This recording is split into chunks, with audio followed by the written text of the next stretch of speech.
속력 V로 등속 운동하는 자동차 A가 P점을 지나는 순간 B가 동시에 움직였고요. Q를 지날 때까지는 B는 등가속 운동으로, 그리고 R까지는 등속도, 그리고 또다시 S까지는 등가속 운동을 하였대요. 이때 R점과 S점에서 A하고 B가 동시에 R과 S를 지나간다라는 표현을 또한 하고 있네요.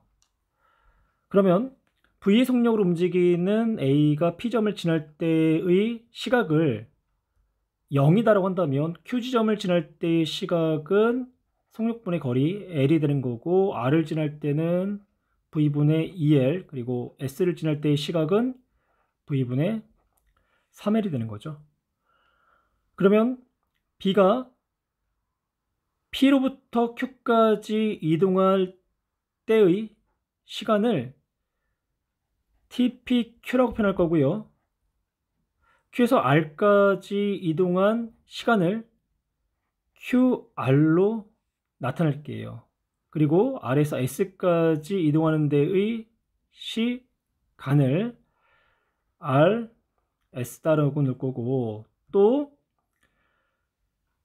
B가 정지 상태에서 P를 출발하지만 등가속도 운동으로 Q 지점을 지날 때의 B의 속력을 VB로 넣을 거고, 그리고 동시에 S에 도착했을 때의 속력을 그냥 V 플라입니다 라고 가정을 할게요. 그러면 B가 P에서 Q까지 이동할 때까지에 걸린 시간은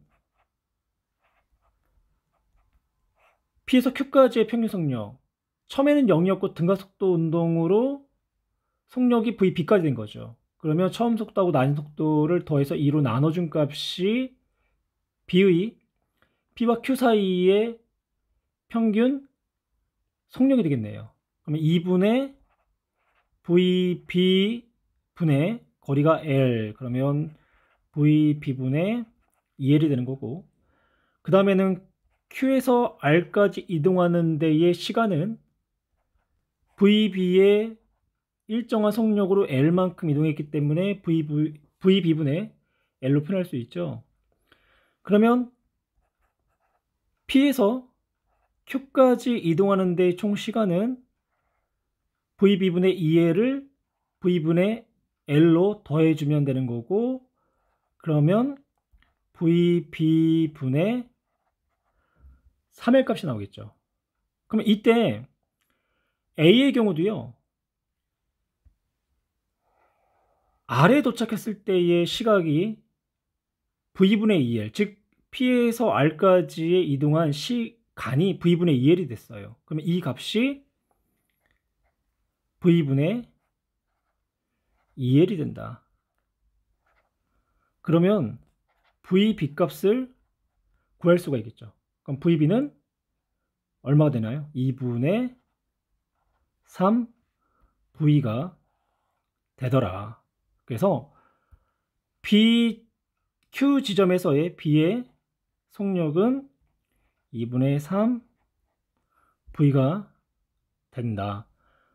그러면 B가 P에서 Q까지 이동한 시간은요, V가 2분의 3V이기 때문에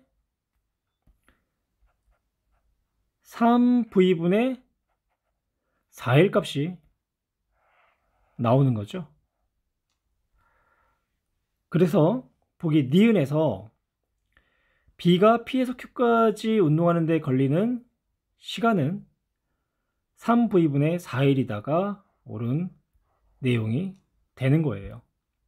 디귿, B의 가속도 PQ 사이와 RS 사이의 크기를 물어보고 있는데요. PQ 사이의 가속도를 A1으로 넣을 거고요.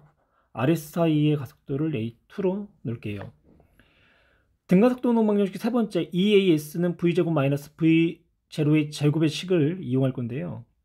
P와 Q 사이에서의 처음 속도하고 낮은 속도는 처음이 0이고 나중이 2분의 3V가 되는 거죠. 근데 R하고 S 사이에서는 R은 Q와 R 사이에는 등속도 운동이 있기 때문에 2분의 3V가 되지만 S 지점에 도착했을 때의 B의 속력을 지금 우리 아직은 알 수가 없어요. 그래서 V 플라임 값을 계산할 텐데요.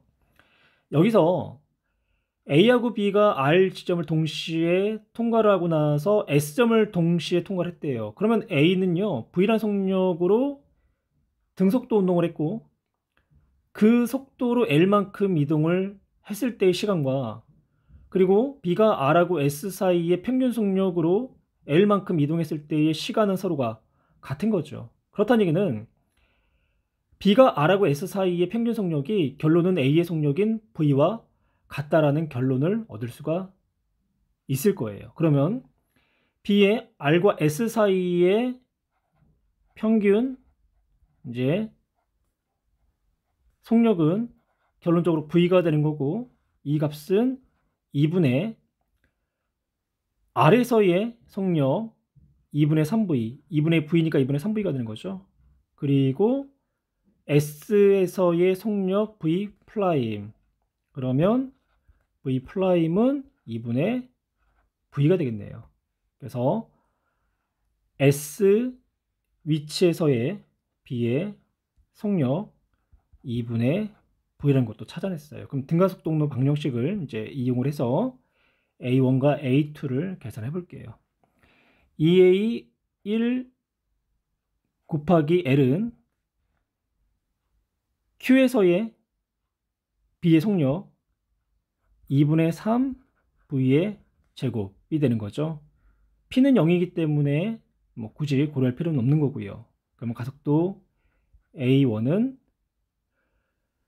2분의 3의 V의 제곱은 4분의 9V의 제곱이니까 8분의 L 9V의 제곱이 나오겠네요. 다음 R하고 S 사이의 가속도 A2, 이 A2L은 나중 속력이 2분의 V, 그리고 처음 속력이 2분의 3 V의 제곱, 그럼 4분의 V의 제곱 마이너스 4분의 9 V 제곱이 되는 거죠. 그러면 마이너스 4분의 5 V의 제곱값이 나오는 거고, 그러면 이 양을 이제 시키게 되면 이제 마이너스 값, 그러니까 속력이 감소했다는 얘기죠. 그리고 그 값은 4분의 5가 아니라 4분의 8이 되는 거죠. 그래서 그 값은 L분의 V의 제곱, 그러니까 8분의 8V의 제곱이 되는 거죠. 따라서 디귿 A1의 가속도가 A2의 가속도보다 어떻다? 크다. 그래서 디귿은 옳지 않은 문장이 되겠네요. 다음에는 기억 A가 Q를 지나는 순간 속력은 B가 A보다 크다 라고 물어봤는데요. 그러면 A가 Q를 지날 때의 B의 속력을요, VB 프라임으로 한번 나타내 볼게요. 그러면 VB 프라임은 처음 속력은 0이었죠. 그러면 가속도 8분의 9 LV의 제곱 곱하기 A가 Q를 지날 때의 시간 t. 근데 그 t는 V분의 L로 나타낼 수 있죠. 그래서 V분의 L로 나타내면 지워지고 지워지니까 8분의 9 V 값이 나오겠네요. 따라서 A가 Q를 지난 속력 V, B가 A보다 크다. 옳은 내용